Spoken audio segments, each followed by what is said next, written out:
Hello and welcome back. Thank you again for downloading our content. I'm Jake and I am always humbled that people listen.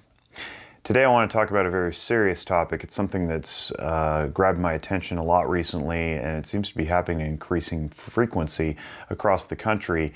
It's on social media, it's in person, it's in the grocery stores, it's in homes. Shoulding. People are shitting all over the place. They're shitting on themselves, they're shitting on family members, they're shitting on friends. It's not okay. Now, what the heck am I talking about? S-H-O-U-L-D, the word should. Often used inappropriately, and here's why. I worked one time back in the day with a very wonderful man who is very, very intelligent named Alan Frusetti. Alan has now moved across the country and he's doing wonderful things somewhere in the Massachusetts area, I believe. But Alan, at one clinical staffing, said that should is quite psychotic, and he was a little bit tongue-in-cheek when he said it, but then explained, you see, when we should on ourselves, what we're doing is we're inviting in an alternate reality of sorts that never could have happened. So take, for instance, this following scenario.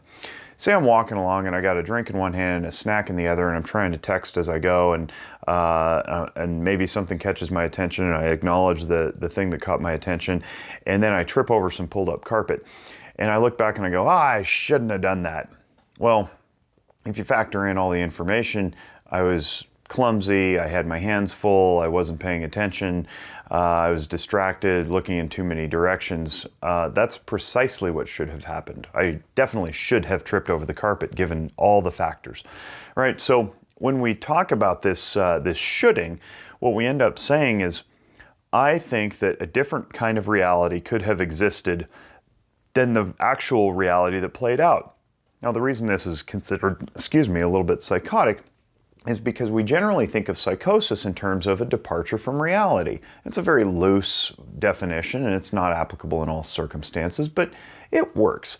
And so if we think about our language and the language of shoulding, when we should on ourselves, what we're doing is we're inviting in a different set of circumstances that cannot happen, probably won't happen, and never could have happened given the information, especially if we're looking back in the past. Now, Dr. Christian Conti, and you should check out his YouTube channel, who's a big influence on me and on our organization, he talks about this in terms of a cartoon world and a real world. So a lot of us have a cartoon world where everything goes according to plan and everything works out the way that we want it to, and then there's the real world. And if we can't reconcile those, what we end up doing is have misaligned expectations, and when we don't align our expectations correctly, we end up with disappointment. That's an emotion, that's sadness. Sadness as an emotion tells us that we didn't get our expectations met. So if we keep doing this over and over and over with our language by saying, he should have known better, Congress should not be doing that, or they should be doing that, or I shouldn't have whatever I did, whether it's date the wrong person, work the wrong job, or whatever, what I'm doing is I'm trying to force actual reality into my version of reality, or vice versa.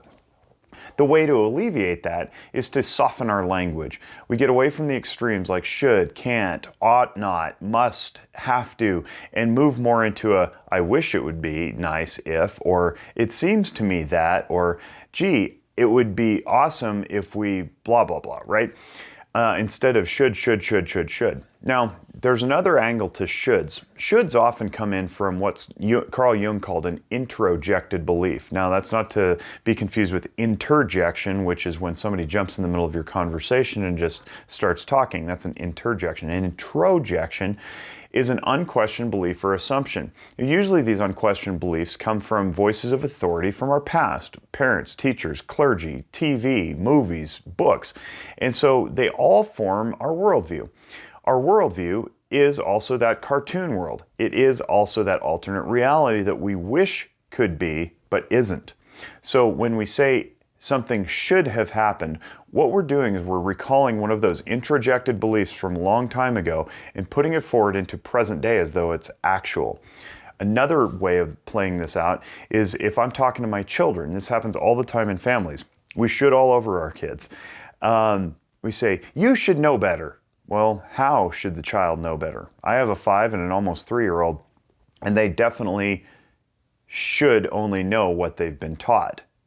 If I've taught it to them properly, repeatedly, and with patience.